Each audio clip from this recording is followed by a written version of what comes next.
நண்பர்கள் எல்லாருக்கும் வணக்கம். இன்றைக்கி நம்ம என்ன பார்க்க போகிறோம்னு பார்த்தீங்கன்னா, நம்ம டிஎன்பிஎஸ்சி சிலபஸில் பொதுத்தமிழ் டாப்பிக்கில் இந்த தமிழில் மேற்கோள்கள். இந்த மேற்கோள்கள்னு எடுத்துக்கிட்டால் பார்த்தீங்கன்னா, நம்ம டிஎன்பிஎஸ்சி எக்ஸாம்ஸில் குறைஞ்சபட்சம் இப்போ 100 தமிழ் கொஷின்ஸ் இருக்குன்னா, கண்டிப்பாக ஒரு 8லேருந்து 10 கொஷின்ஸ் மேற்கோள்கள் கொஷின்ஸ் இருக்கும். இதனால் பார்த்தீங்கன்னா, நமக்கு மேற்கோள்கள் நம்ம மிஸ்ஸே பண்ணக்கூடாது. அதனால பார்த்தீங்கன்னா, நம்ம ஆல்ரெடி மேற்கோள்கள் பற்றி ஒரு 6 வீடியோஸ் போட்டிருக்கோம். இது பார்த்தீங்கன்னா 7வது வீடியோ, சரிங்களா? அந்த வீடியோஸ்லாம் சப்போஸ் யாராச்சும் பார்க்காம இருந்தீங்கன்னா நம்ம சேனல் வீடியோஸில் இருக்கும், போய் பார்த்துக்கலாம். இப்போ தான் நம்ம சேனல் ஃபஸ்ட் டைம் பார்க்குறீங்கன்னா கொஞ்சம் சப்ஸ்கிரைப் பண்ணுங்கள், சப்போர்ட் பண்ணுங்கள், ஃப்ரெண்ட்ஸ்க்கு ஷேர் பண்ணுங்கள். சரி வாங்க, இன்றைக்கி மேற்கோள்கள் பார்ப்போம். ஆல்ரெடி பார்த்தீங்கன்னா 320 வரைக்கும் நம்ம பார்த்துருக்கோம். சரி, 321லேருந்து இன்றைக்கி பார்ப்போம். ஃபஸ்ட்டு பாருங்கள். தொடிப்புழுதி காக்ஸா உனக்கின் பிடித்தெருவும் வேண்டாது சாலப்படும் அப்படின்னு சொல்லிட்டு திருக்குறள் சொல்லுது. அடுத்து பாருங்கள். ஏறினும் நன்றால் ஏறுவிடுதல் கட்டப்பின் நீரினும் நன்றாதன் காப்பு அப்படின்னு சொல்லிட்டு திருக்குறள் சொல்லுது. அடுத்து பாருங்கள். உணவே மருந்து மருந்தே உணவு என்பது ஒரு பழமொழி. அடுத்து பாருங்கள். அடுத்ததும் ஒரு திருக்குறள் கொடுத்துருக்காங்க.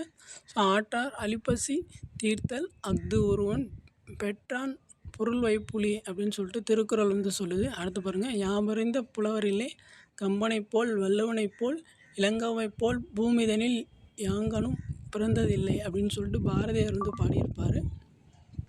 அடுத்து பாருங்கள். ஏவது கரவில் ஈவது விளக்கேல் அப்படின்னு சொல்லிட்டு ஔவையார் ஆத்திச்சூடியில் சொல்லியிருப்பார். ஆத்திச்சூடி எடுத்துக்கிட்டாலும் நம்ம கன்ஃபியூஸ் பண்ணிக்கக்கூடாது. ஆத்திச்சூடி ஔவையார், புதிய ஆத்திச்சூடி பாரதியார், அறிவியல் ஆத்திச்சூடி நல்லசிவமுத்து, சரிங்களா? அடுத்து பாருங்கள். ஓவத்தனைய இடனுடைய வனப்பு அப்படின்னு சொல்லிட்டு புறநானூறு சொல்லும். கல்லும் மலையும் குதித்து வந்தேன், காடும் செடியும் கடந்து வந்தேன் அப்படின்னு சொல்லிட்டு கவிமணி பாடியிருப்பார். அடுத்து பாருங்கள். பஞ்சியொளிர் விஞ்சு குளிர் பல்லவம் அணுங்க செஞ்சவிய சஞ்சனிகர் சீரடி எலாகே அப்படின்னு சொல்லிட்டு கம்பராமாயணம் சொல்லும். அடுத்து பாருங்கள். பெற்ற தாயும் பிறந்த பொண்ணோடும் நல்லவ வாணினும் நனி சிறந்தனவே அப்படின்னு சொல்லிட்டு பாரதியார் சொல்லியிருப்பார். அடுத்து பாருங்கள்.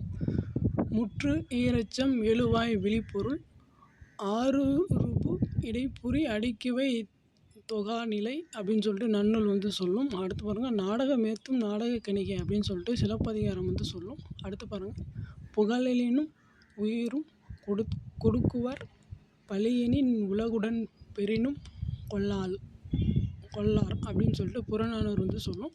அடுத்து பாருங்கள். நிலம் நீர் தீ வழி விசும்போடு ஐந்தும் கலந்த மயக்கம் ஆதலின் அப்படின்னு சொல்லிட்டு ஐம்பூலத்தையும் பற்றி தொல்காப்பியம் சொல்லும். அடுத்து பாருங்கள். மண்திணிந்த நிலனும் நிலநீந்திய விசும்பும் ஐம்பெரும் பூதத்து இயற்கை போல் அப்படின்னு சொல்லிட்டு புறநானூறு சொல்லும். அடுத்து பாருங்கள்.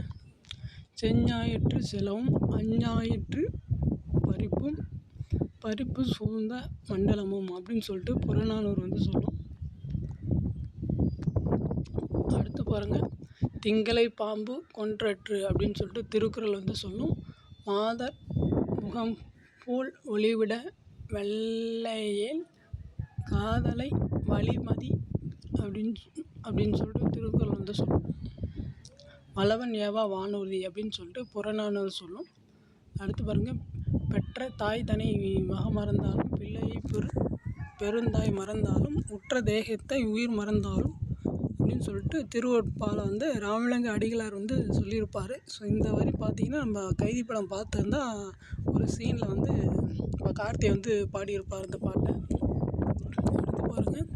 அஞ்சலை அறக்க பார்விட பந்தர மனம் பந்தடா என்றே வெஞ்சின வாளி மீளான் வாழும் போய் வீழ்ந்தன்றே அப்படின்னு சொல்லிட்டு கம்பராமாயணம் சொல்லும். அடுத்து பாருங்கள். ஆலங்கே நீண்டு எழுந்த வள்ளுகிறங்கே நாலு காலங்கே அப்படின்னு சொல்லிட்டு கவி காலமேகம். அவர் காலமேகத்துடைய இயற்பெயர் என்னன்னு பார்த்தீங்கன்னா வரதன், சரிங்களா? அடுத்து பாருங்கள். அறுசுவை உண்டி அமர்ந்தில்லால் கூட்டா அப்படின்னு சொல்லிட்டு நாலடியார் சொல்லும். அடுத்து பாருங்கள். கொலா குறைபடா கூழுடை வியநகர் அப்படின்னு சொல்லிட்டு புறநானூறு வந்து சொல்லும். அடுத்து பாருங்கள், உப்பிலி புழுக்கள் அப்படின்னு சொல்லிட்டு சீவக சிந்தாமணி வந்து சொல்லும். இரடி பொம்மல் பெருகுவீர் அப்படின்னு சொல்லிட்டு மலைப்படுகடாம், ஸோ அந்த நூல் வந்து சொல்லும். அடுத்து பாருங்கள், பசுந்தினை மூரல் பாலோடு பெருகுவீர் அப்படின்னு சொல்லிட்டு பெரும்பான ஆற்றுப்படை வந்து சொல்லும். அடுத்து பாருங்கள், வளைகதிர் வல்சி கொண்டலை மல்க அப்படின்னு சொல்லிட்டு புறநானூறு வந்து சொல்லும். அடுத்து பாருங்கள், ஸோ என்றுமல தென் தமிழ் அப்படின்னு சொல்லிட்டு கம்பர் வந்து தமிழோட பெருமையை வந்து சொல்லுவார். அவ்வளோதான், இந்த வீடியோவில் வந்து இது போதும். நம்ம நெக்ஸ்ட் வீடியோவில் வந்து பார்க்கலாம். உங்களுக்கு ஏதாச்சும் டவுட், ஏதாச்சும் ஃபீட்பேக் இருந்துச்சுன்னா நீங்கள் வந்து கமெண்ட்ஸ் பண்ணுங்கள். இப்போ தான் வந்து நம்ம சேனல் வந்து ஃபஸ்ட் டைம் பார்க்குறீங்கன்னா கொஞ்சம் சப்ஸ்கிரைப் பண்ணுங்கள், சப்போர்ட் பண்ணுங்கள், ஃப்ரெண்ட்ஸுக்கும் வந்து ஷேர் பண்ணுங்கள். ஏதாச்சும் டவுட்னால் நீங்கள் கமெண்ட்ஸ் பண்ணுங்கள், நான் வந்து ரெஸ்பான்ஸ் பண்ணுறேன். சரிங்களா? தேங்க்யூ.